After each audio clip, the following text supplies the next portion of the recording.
Ecclesiastes 7:19. Wisdom strengthens the wise more than 10 princes that are in the city. This is talking about a godly wisdom. It's not something that this earth has, but a heavenly wisdom given through the Spirit of God. It's stronger than anything truly that this earth can have. He's comparing it to 10 mighty men here on the earth.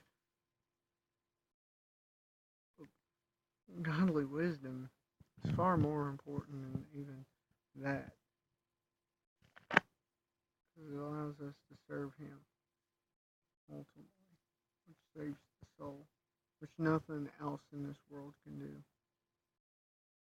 Okay.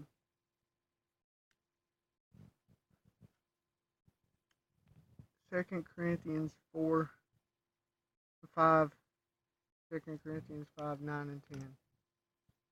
Wherefore we labor that whether present or absent we may be accepted of Him. Our acceptance in Him is found through grace in Jesus. But we do work, we labor, we seek to serve, not to be accepted necessarily, not to be saved, and works don't save us, but to please Him.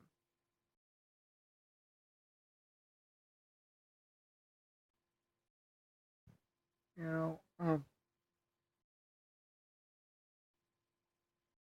so we work not for salvation, but simply to please our Lord. And if this is our heart going into it, then the labor doesn't seem much like work. It's just service to the one we love. If you do things out of love, whether they're hard or not, you don't necessarily look at it as labor. It's just, well, he needed me to do this, so I helped. It ain't no problem. But if you're doing it not out of love, then the same thing seems a lot of work.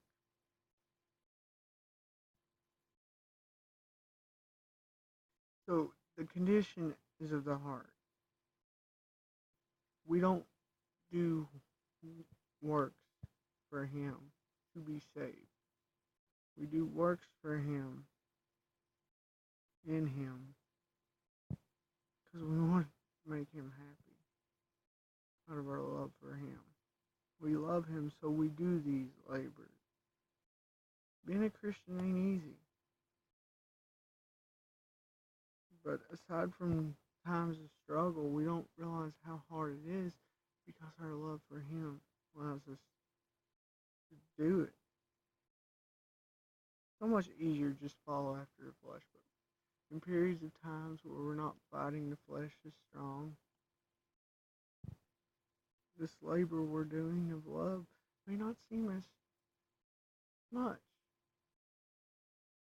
because our heart is simply to please Him. And as long as our heart's simply to please Him, then the labor we're going to do is going to be pleasing to Him. Verse 10.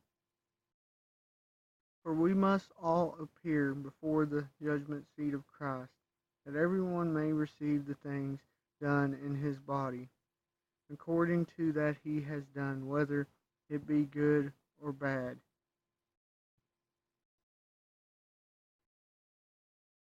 Okay, we as Christians are going to stand before judgment seat of Christ.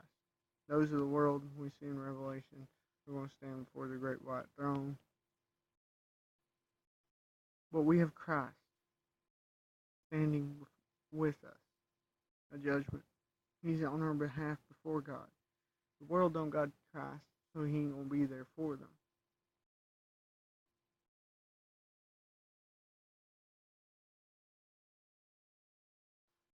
And so what He's saying is we're going to receive things done in His body.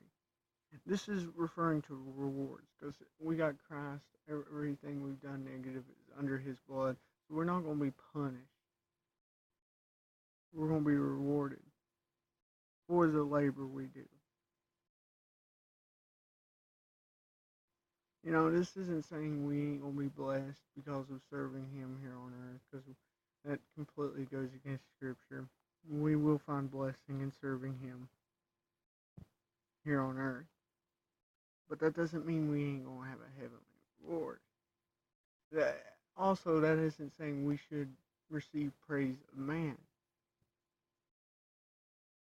Because the blessings I'm referring to are the blessing God gives us from our labor in Him.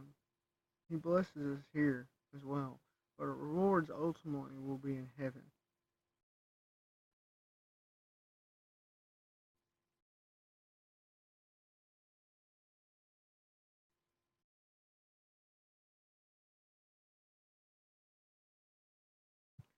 Let us not serve Him to receive these rewards.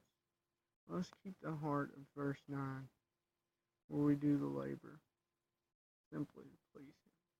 Because if our focus is on the rewards, then we're bound to not be where we need to